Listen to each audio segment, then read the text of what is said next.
Hi, I'm Mitch, I never can say that. Mitch, the ultimate multi-instrumentalist. That's what I usually go by. Talking about some of the instruments I owned. Um, some of you may know that actually, after spending 34 years in the United States, I've decided to move back to Japan. And I wanted to take most of the instruments, particularly like unusual ones, uh, with me back to Japan, but movers won't do it. Just the sheer amount of the instruments I have. I had quite a few, 200, 300. Um, so then I tried to reduce the amount, but I finally decided to get rid of some of those even very unusual ones. And I may not run across the same thing again. So I decided to just make videos for each instrument and demonstrating, if I can, demonstrate each instrument and then kind of prove that actually I used to own one. So here I have, it's already spoken for, saxophone fingering oboe. If you never heard of that, now you have.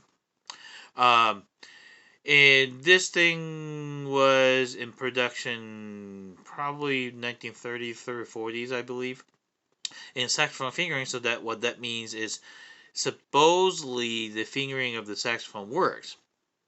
Of course, it didn't. Um, well, I'll show you why. The idea itself is kind of not, kind of novel concept. Um, but realistically, it really didn't work. But probably that's why it discontinued.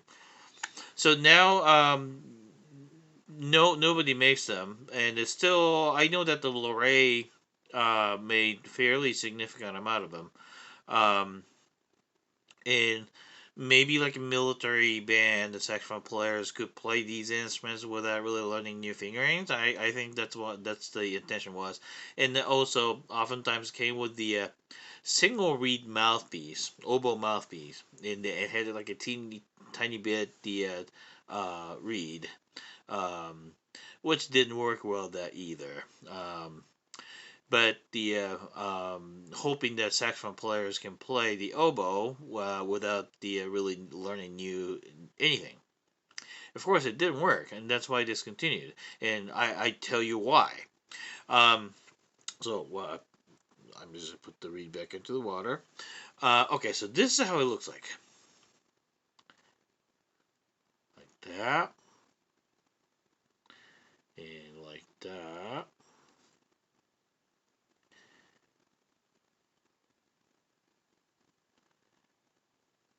Yep, like that. And the still lowest note is B flat. Now over here with the lower joint, with the mostly right hand, that's great. So C, D, E, F, and F sharp, and so that means that's E flat, and the C key in this, that's C sharp. So we don't have to do the awkward sliding thing. Oh, by the way, the things I'm talking about, if you're not oboe player, it means absolutely nothing to you. So just bear with me. But for oboe players, it might be kind of a subject of interest. So here, C, D, E, F, and F sharp, and of course this is sharp too. So like if you have chromatic motion, you don't have to do that. But then over here, so A, G sharp. That's not a problem. A, then B flat. So this is conservatory system fingering, but B flat is over here, the side key. So in the cross fingering like that won't work well. And so B flat, B natural, and C, this doesn't work. So the development of modern oboe, I think, is centered around the that C and how to finger that. I think a modern Viennese oboe is the only oboe that actually takes this fingering. But still, I think the preferred fingering is a side key over here. And just like a saxophone too. So B flat over here, and C natural over here. And basically it's you pushing both of them together. which is usually these two small holes are usually over here on the conservatory system oboes.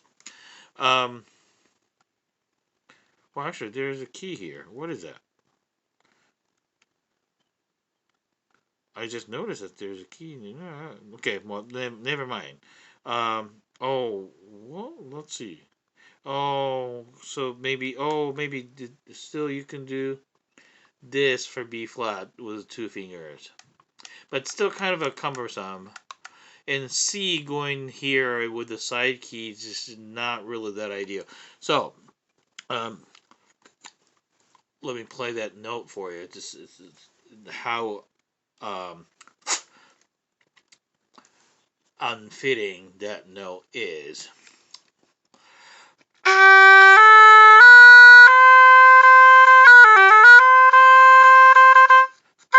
Then with the side key, I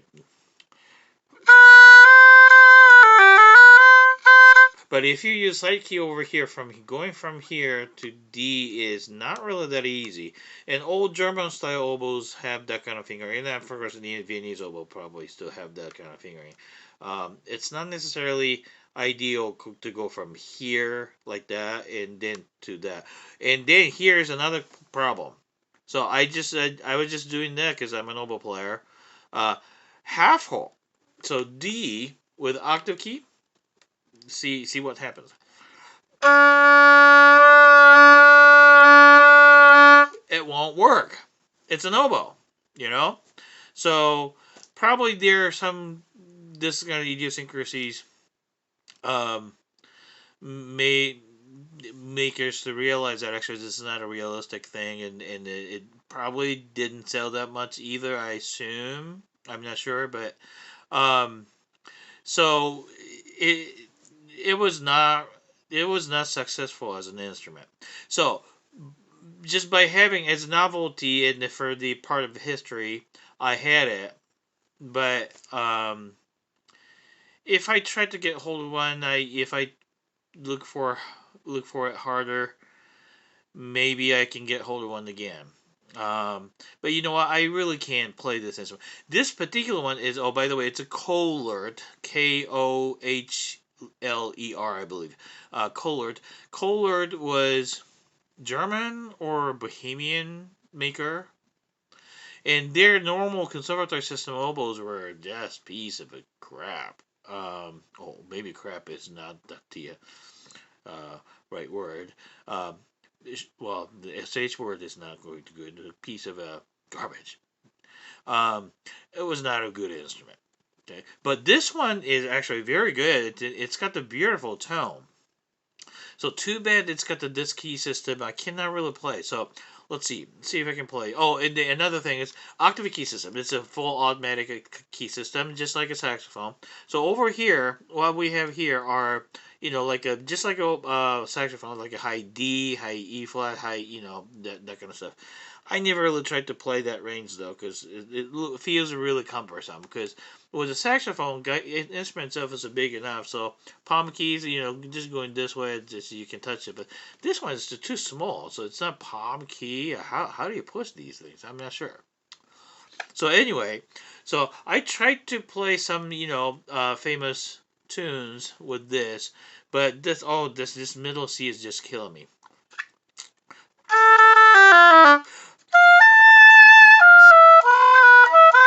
Oh, okay. It's got the water gargling here.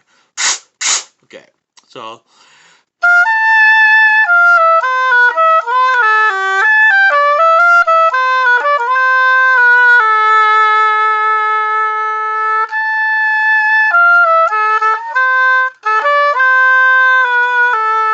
yeah, so like that. So I'm not expecting to be able to play it well. So anyway, so it's kind of interesting. It's a part of history, oboe history. Uh, it's a cool as a novelty, and I think it's kind of suggestive to future of the oboe, because the around here is absolutely wonderful. It's a C, D, E, F, and F sharp, and E flat over here, and D sharp, the C sharp over here, and B flat, B and B flat. You know, um, but over here it's absolutely mess. So somehow if we can come up with the hybrid between beam system. So this is a beam system right here. So the whole thing is beam system. So beam system, a lower joint, the conservatory system, at least conservatory system. Conservatory system is not that great either, by the way. But it's better than over here. So over here, conservatory system. Over here, beam system. That will be the future of the oboe, in my opinion. So, and I think there are some makers have been kind of experimenting with that idea. Yeah. So maybe that's coming out. So anyway, so that's that. In the more video I'm trying to make, particularly when the instruments are being sold or about to be sold, and I'm not going to bring them back to Japan. All right, so here I'm again. It's Mitch the Oh gosh, I can't say that. Mitch the ultimate multi instrumentalist here, signing up. Bye bye.